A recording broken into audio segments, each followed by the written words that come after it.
नमस्कार दोस्तों, आज के हमारे इस वीडियो में हम आपके लिए मार्गशीर्ष मास की महालक्ष्मी व्रत की कहानी लेकर आए हैं।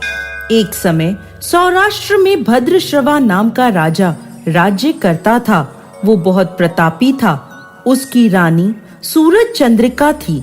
वो बहुत सुंदर, सुलक्षणा और पतिव्रता नारी थी। रानी और राजा को 7 पुत्रों के बाद एक कन्या का वरदान प्राप्त था। उन्होंने अपनी कन्या का नाम श्यामबाला रखा था। एक बार महालक्ष्मी जी के मन में आया कि वह जाकर भद्रश्रवा राजा के महल में रहें, जिससे राजा को और भी धन दौलत की प्राप्ति होगी और वह अपनी प्रजा को और भी अधिक सुख दे पाएगा। ऐसा सोचकर महालक्ष्मी जी ने एक बूढ़ी औरत का रूप धारण किया और हाथ में लाठी लिए राजा के महल में पहुंच गई। उन्हें देखते ही एक दासी उनके पास आई और उनका नाम, धाम, काम, धर्म सब पूछने लगी। वृद्ध ब्राह्मणी का रूप धारण करे महालक्ष्मी जी बोली, बेटी, मेरा नाम कमला है और मेरे पति का नाम भुवनेश्वर। हम द्वारिका में रहते हैं। तुम्हारी रानी पिछले जन्म में एक वैश्य की पत्नी थी, जो कि बहुत गरीब थे। गरीबी के कारण हर रोज उनके घर में झगड़े और कलेश होते थे। इससे तंग आकर एक दिन वह घर छोड़कर चली गई और जंगल में खाली पेट भटकने लगी। उसकी इस दुर्दशा पर मुझे दया आई। तब मैंने उसे सुख संपत्ति देने वाली महालक्ष्मी व्रत की कथा सुनाई। मेरे कहने पर उसने श्री महालक्ष्मी का व्रत किया, जिससे माँ लक्ष्मी प्रसन्न हुई और उसकी गरीबी दूर हो गई। उसका घर संसार धन धान्य से भर गया। इसके बाद वह दोनों पति पत्नी परलोक सिधार गए और लक्ष्मी लोक में उन्होंने निवास किया। जितने सालों तक उन्होंने यह महालक्ष्मी व्रत किया, उतने हजारों सालों तक उन्होंने सुख भोगा। अब उसका जन्म राजघराने में हुआ है, परंतु वह श्री महालक्ष्मी का व्रत करना भूल गई है। मैं यहाँ उसे व्रत याद दिलाने आई हूँ। यह सब बातें सुनकर दासी ने उस वृद्ध महिला को प्रणाम किया। फिर श्री महालक्ष्मी व्रत की पूजन विधि पूछी। तब उस वृद्धा के रूप में आई महालक्ष्मी ने दासी को महालक्ष्मी व्रत की पूजा की संपूर्ण विधि बता दी। फिर दासी ने उस वृद्ध ब्राह्मणी को प्रणाम किया और महल के अंदर रानी को बताने चली गई। उधर रानी को अपने ऐश्वर्य पर बहुत घमंड था।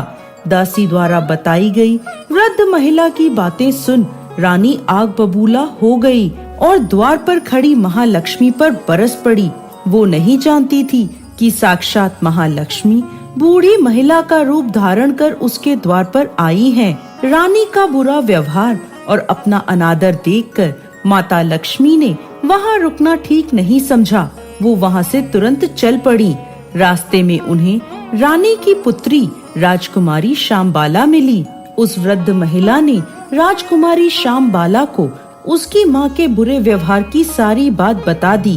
यह सुन श्यामबाला ने महालक्ष्मी जी से अपनी माँ के व्यवहार की क्षमा मांगी।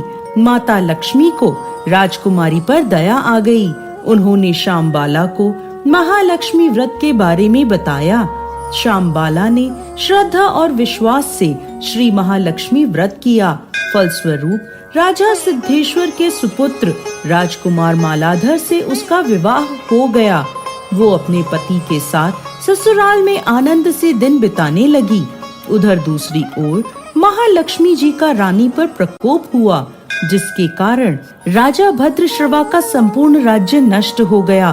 खाने तक के लाले पड़ गए। ऐसी हालत में इधर उधर भटकते हुए राजा और रानी जंगल में रहने लगे। एक दिन रानी राजा से बोली, स्वामी, हमारे दामाद इतने बड़े राजा हैं, धनवान हैं, ऐश्वर्यशाली हैं। उनके पास जाकर उन्हें अपना हाल बताइए, वो जरूर हमारी मदद करेंगे। यह सुन राजा भद्रश्रवा अपने दामाद के पास जाने को तैयार हो गए। दामाद के राज्य में पहुंचकर वह एक तालाब के किनारे विश्राम करने लगे। वहां आती जाती दासियों ने उन्हें देखा तो विनम्रता से पूछने लगी कि आप कौन हैं?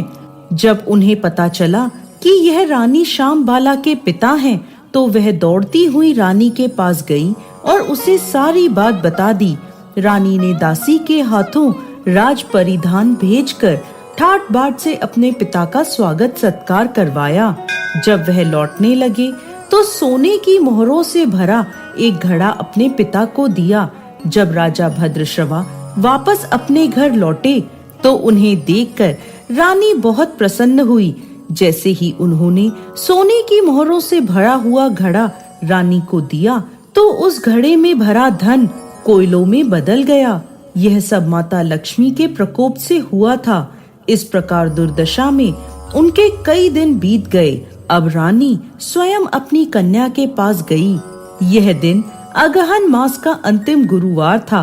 वहाँ श्यामबाला ने श्री महालक्ष्मी जी का व्रत किया, पूजा करी और अपनी माता से भी व्रत करने को कहा। श्री महालक्ष्मी जी का व्रत करने के बाद रानी वापस अपने घर आ गई। यह व्रत करने पर उसे एक बार फिर अपना राजपाट धन ऐश्वर्य प्राप्त हो गए। वह फिर से सुखमय जीवन बिताने लगी।